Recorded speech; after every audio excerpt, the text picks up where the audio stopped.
jalan-jalan mengelilingi tempat ini yang sudah diterangkan di foto.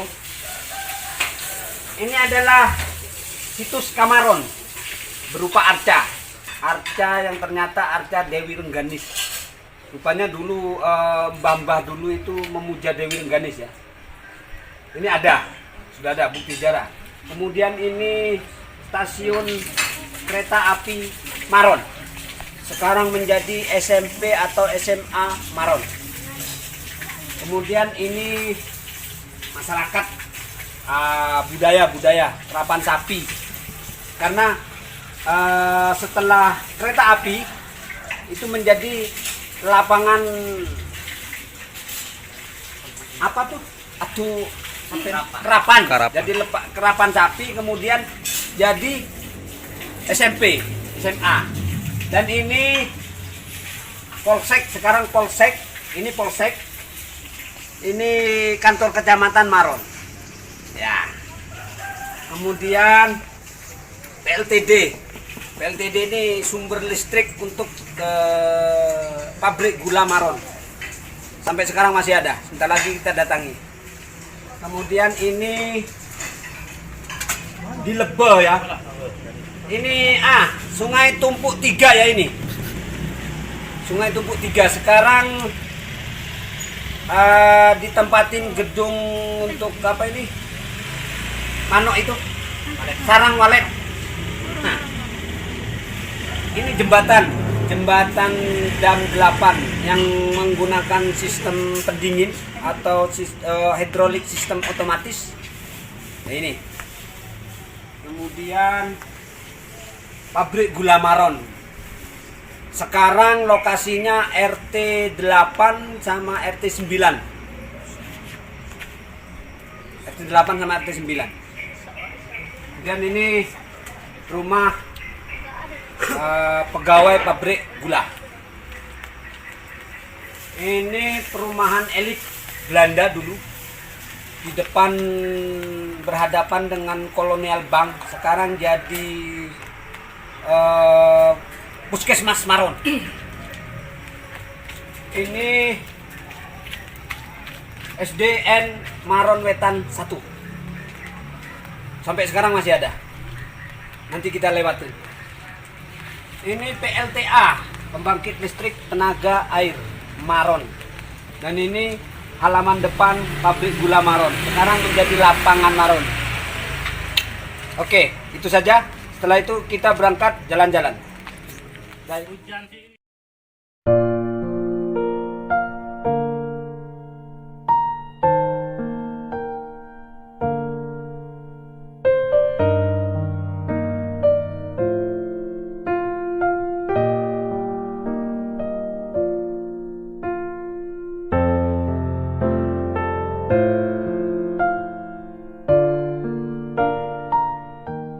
Tiang-tiangnya ya Pak. Kalau tiang seperti ini sejak tahun 1900. Tiang kayak gini ya Pak ya? Iya. In this Empire style. Pahlawan perjuangan perebutan kekuasaan di Probolinggo, namanya Sirma Asmali.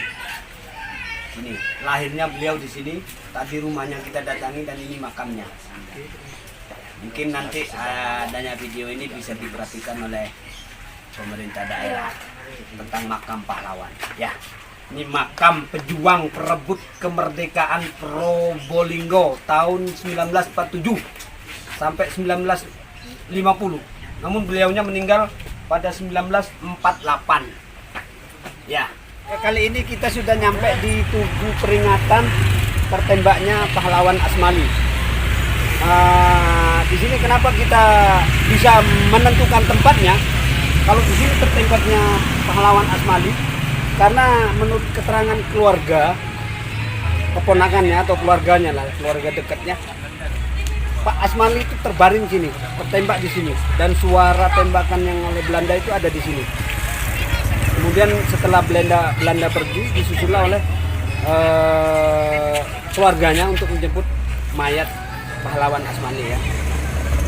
Juga ditambah keterangan saksi sejarah yang masih hidup, yaitu Haji Ali Mustafa, rekan perjuangan beliau, itu mengatakan kalau di sini memang tempat tertembaknya Sherma Asmali, pejuang atau TNI dari TNI ya, Sherma Asmali dari TNI, berjuang merebut kemerdekaan Probolinggo pada tahun 1947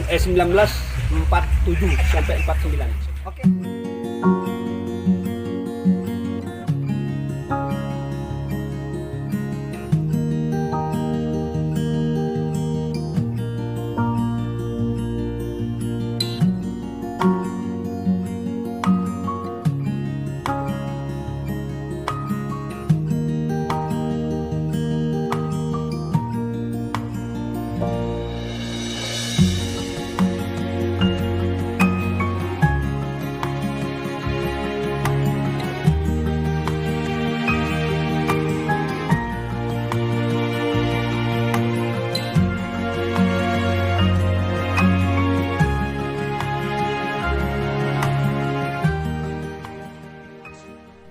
Alhamdulillah kita sudah berhasil menemukan bukti sejarah pabrik gula Maron. Ini di bagian yang di bambu ini, yang di belakang sampean ini, biasanya tower tinggi. Di gambarnya itu tower tinggi. Saya disuting ke sana, bambu ini. Sekarang menjadi bambu ya. Dan kan ini dulu masyarakat sini bilang ini adalah dinamuan ya. Kalau menurut data tulisan yang saya punya, milik Belanda, ini adalah PLTD, pembangkit listrik tenaga diesel, milik ke pabrik gula Maron. Yang mana ruangannya seperti ini cukup besar ya. Karena kalau digambar kecil memang. Monggo maju. Kita melihat langsung di dalamnya. Ya, ini. Dari penelusuran data yang atau catatan milik Belanda tentang pabrik gula Maron. Ya, ini tempat ini saya temukan. Bisa masuk, Pak? Sini. Tanya, Pak. Ya. Itu gunanya apa? Ini gunanya untuk dudukan diesel. Oh, Dieselnya di atas. Dan kan di atas. dieselnya kan pakai air juga. Airnya ngambil dari sini. Sungai. Iya. Sedangkan arca Kemaron yang saya temukan di hulunya sungai ini. Ini ada sumber, makanya masih tetap seperti ini. Dan foto dokumennya yang terlengkap ada di rumah. Yang tadi itu yang tempat kita rapat itu masih separuh sedikit Pak ya, tidak terlalu banyak. Yang lengkap ada di rumah dan tidak saya share kemana-mana. Itu, nah ini. Kalau mau foto utuhnya bisa dari sana. Tapi kita seharusnya kita masuknya yang tadi itu kita masuknya enak. Foto utuhnya.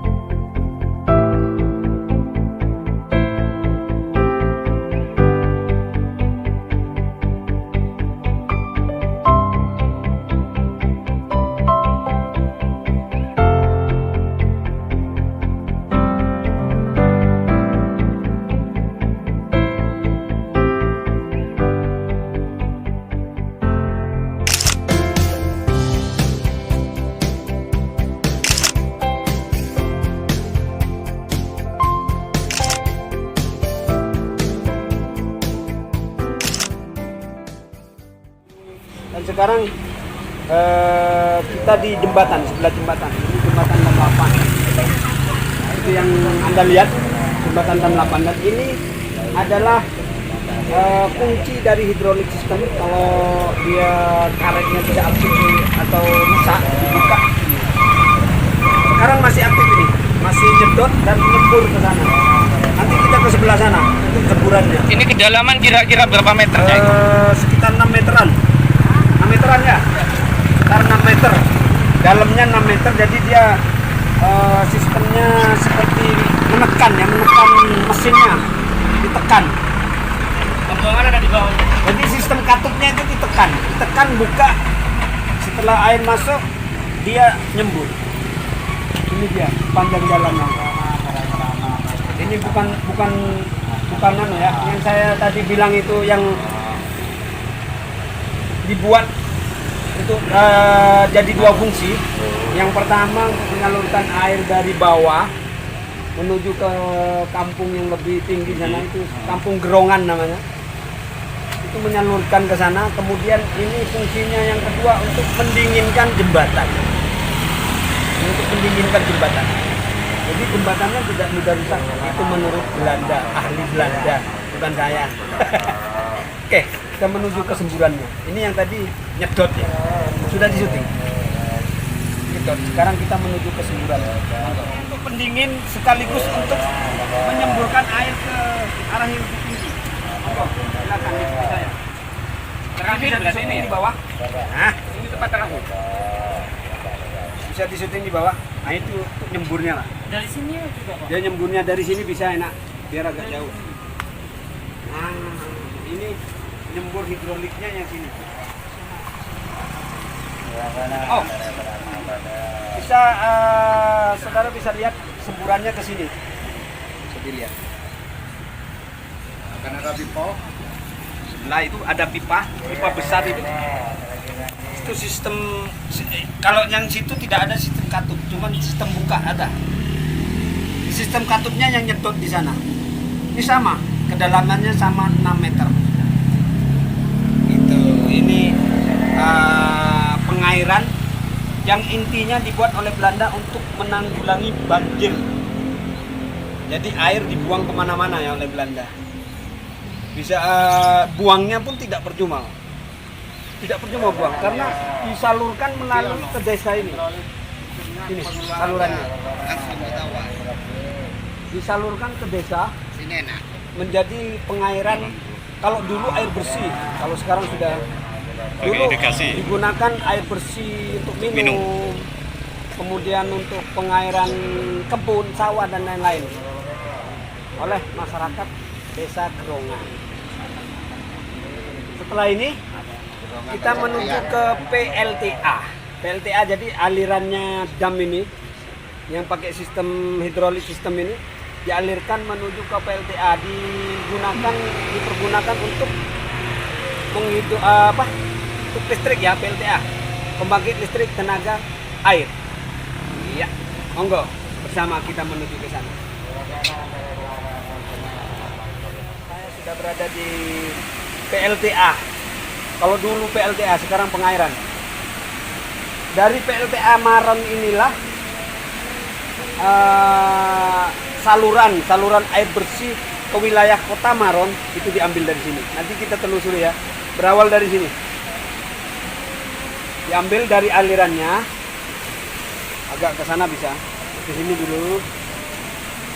Nah ini ada cerobongnya ada pintu airnya di bawah ya.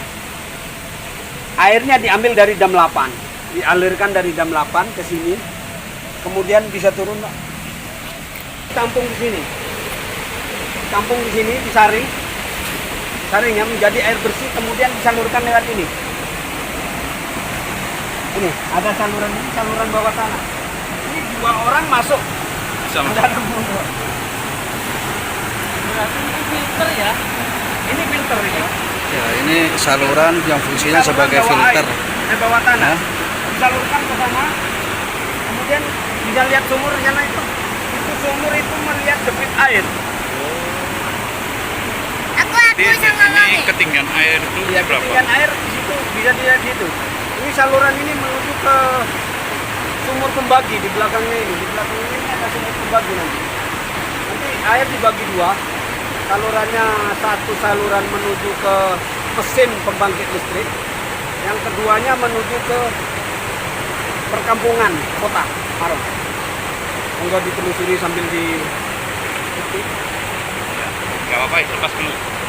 Jul. Pak, filternya. ini 2 orang masuk ini. Saya pernah masuk ini dulu.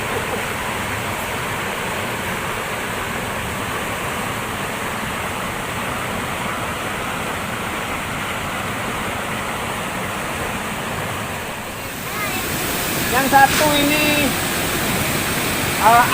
airnya disalurkan ke diesel yang turbin ya, turbin untuk menghidupkan listrik. Ini saluran satu, satunya salurkan ke sana, ke arah Kota Maros. Ini ada lubang dulu sini. Tapi sayang sekarang kita lubangnya sudah tertutup sampah dan seperti ini. Itu ruangan turbinnya. PLTA-nya di situ. Dan turbin PLTA itu aktif sampai 1996 kalau tidak salah. Aktifnya. Sekarang sudah akan dicolong wong. Monggo lihat ada lubangnya, ada lubang salurannya.